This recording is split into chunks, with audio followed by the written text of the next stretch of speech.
আসসালামু আলাইকুম এভরিওয়ান। আমরা ঈদের নামাজ আদায় করে বাড়ির উদ্দেশ্যে রওনা হচ্ছি। এখন চলে যাচ্ছি বাড়িতে।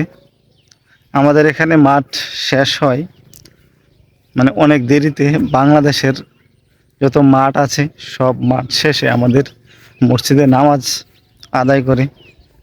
কেননা আমাদের আদিকাল থেকেই এই ঐতিহ্যটা ধরে রেখেছে আমাদের মুরব্বীরা, এখন আমরাও পাচ্ছি। বিষয়টা হয়তোবা খারাপ না যে অন্যান্য মসজিদে মাঠ কিছু কিছু লোক পায়, কিছু কিছু লোক পায় না, সেগুলাও আমাদের মাঠে এসে অ্যাটেন্ড করে।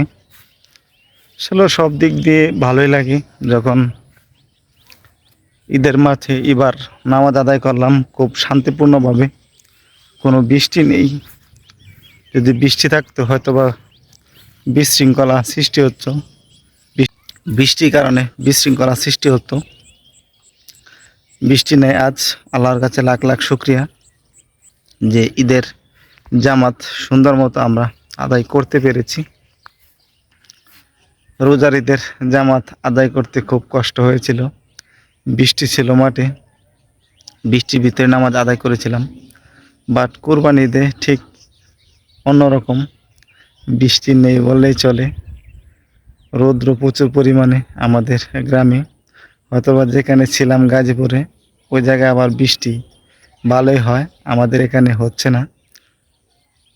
আজকের দিনের জন্যে বৃষ্টি না হওয়াটাই ভালো, কেননা যেহেতু ঈদের জামাত আদায় করবে, অনেক লোকজন থাকবে, বৃষ্টি হলে বিশৃঙ্খলা হতো।